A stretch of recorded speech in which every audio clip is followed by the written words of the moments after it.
అందరికీ నమస్కారం. అంతర్ముఖయానంలోకి స్వాగతం. ఆలోచనలు రెండు రకాలు. ఈ విషయం షణ్ముఖానంద్ గారు రచించిన అంతర్ముఖయానం అనే పుస్తకంలో నుంచి చదవబడుతున్నది. ఆలోచనలు రెండు రకాలు. మొదటిది ఒక నిర్ణయానికి రావడానికి చేసే ఆలోచన.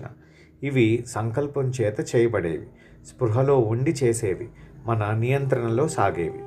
రెండోది దారి తెన్ను లేనివి, నిర్ణయం కానీ ఫలితం కానీ ఉండనివి. వచ్చినవే మళ్ళీ మళ్ళీ వస్తాయి. గజిబిజి, గందరగోళం వాటంతటా అవే వస్తాయి. మన నియంత్రణ ఉండదు, అసంకల్పితంగా వస్తాయి.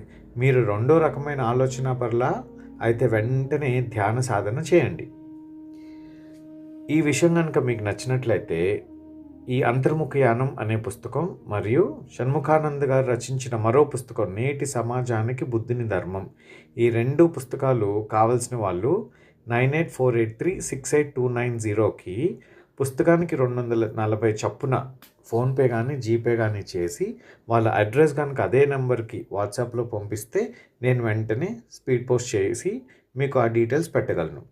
అలానే మీకు ఇంకా వేరే విషయం, దుఃఖం గురించి కానీ ఆలోచనల నియంత్రణ చేయాలంటే ఎలా, ధ్యానం ఎలా చేయాలి, దుఃఖం, బాధ, కోపం వీటిల్ని ఎలా కంట్రోల్ చేసుకోవాలి, ఇలా మరిన్ని విషయాలు కనుక తెలుసుకోవాలనుకుంటే మాకు కామెంట్ సెక్షన్లో ఏ విషయం తెలుసుకోవాలో అది పెడితే నేను షణ్ముఖానంద్ గారు రచించిన పుస్తకాల్లో నుంచి మీకు వివరం తెలుపగలను. ధన్యవాదాలు.